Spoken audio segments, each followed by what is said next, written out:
The Australian Chess Championship is now Rishi Sardana's to lose after a very exciting 7th round, which he won to lead on 6.5 points. He is now 1.5 points clear of Fred Litchfield, of both players from Canberra, and half a point further back, Trevor Tao, Lei Trikien, Samuel Osaka, and the big surprise packet, Daniel Melamed. We'll get to how he got up to third place in a moment.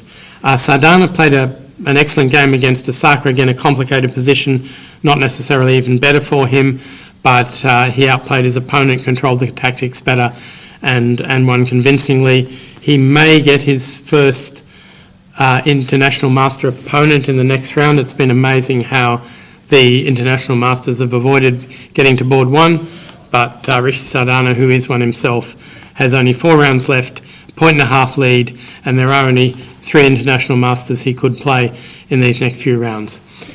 Fred Litchfield in second place on 5 is a very, very lucky man. He found the move Queen G6 in this position to set up some sort of perpetual check. It's clear that he's in all sorts of bother.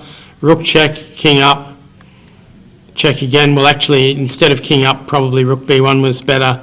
Now rook f2 would win. They decided to repeat. One more chance for rook b1. Didn't play it. Rook check here, rook e2, and now it's quite astonishing, but very short of time, Gary Lane panicked and did not play rook a2 check. After rook a2 check, king d3, he can just take this if he wants, and there is no perpetual check.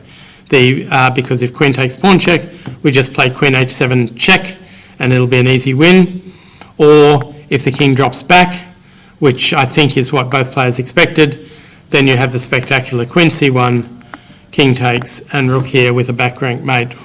So this is the big chance Gary Lane missed. He swapped rooks, and now it's actually very difficult for him to hold, because the white king charges up the board.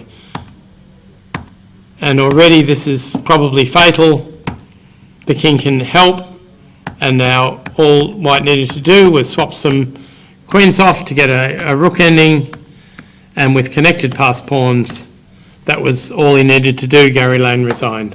So perhaps there was some way for black to save it, but already he was gurgling, and the gradient of the game was very much in Fred Litchfield's favour. So the Sydney IM, Gary Lane has dropped out of contention. He may not even get back up to scoring enough points to play the leader.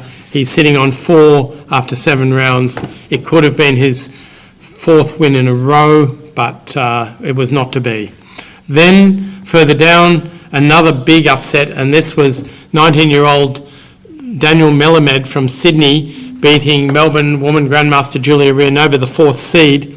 Rianova played a very risky opening line. Melamed grabbed a hot pawn, and now Melamed decided to go for a big piece sacrifice. Takes, rook moves, check, queen d2. Here, the original plan for Melamed was to swap queens and take on e4 with the knight, but it turns out rook d7 is quite dangerous. He could have taken on a3, but bishop e4, this was always going to be a good endgame. Now, Rianova thought for quite a while and found a very, very tricky way to play.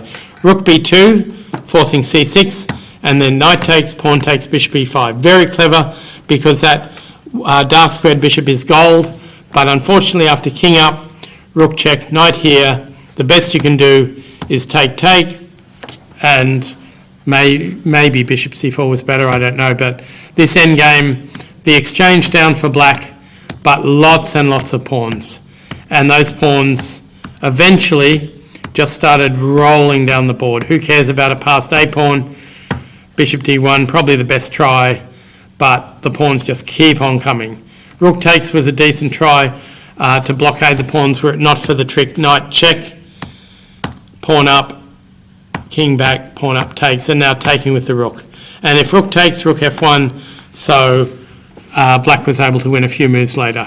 So Julia Rianova, again, only on 4 points, out of contention, maybe can finish top 3 if everything goes well, but there's a lot of good players on her score. And one other game of note, Stephen Solomon, who had been having a bad tournament, took on the only player in the tournament older than him, Bill Jordan, and he just showed why The Scandinavian defence with bishop g4 is really not worth playing. He'd prepared this special line. He's played this a few times. In fact, 20 years ago, when the Australian Championship was in Adelaide for the last time, he used this system to beat Eddie Levi. Since then, knight takes d5's been discovered, but Solomon's done some work at home and knows that after h4, black is in big trouble. h6 is probably the best move. The problem is your pawn structure is wrecked, and here Solomon actually was by himself now. He knew he had a good position, and he just decided to put the bishop on g5 and sacrifice d4. If you don't take it, white will castle queenside, but now that our king's stuck in the middle, we still have lots and lots of ideas. If queen e3 check, we have queen e2, the knight's coming to g6 or it's coming to e6. Jordan thought for ages, couldn't find anything better than this plan, but instead of taking the exchange, fantastic move, winning the game, rook d2. There is simply no way out. If you move your rook away, we double on the knight, and if it moves, we mate you. So he played on a couple of hopeless moves and then resigned. So big win for Stephen Solomon, but he's only up to 4 points. He'll probably play some of his other IMs and make Rishi Sardana's job a lot easier. The next round is at 2 o'clock tomorrow at the Glenunga International School. Commentary will start at 2:30. I look forward to seeing you there if you're in Adelaide. So all the best. Bye.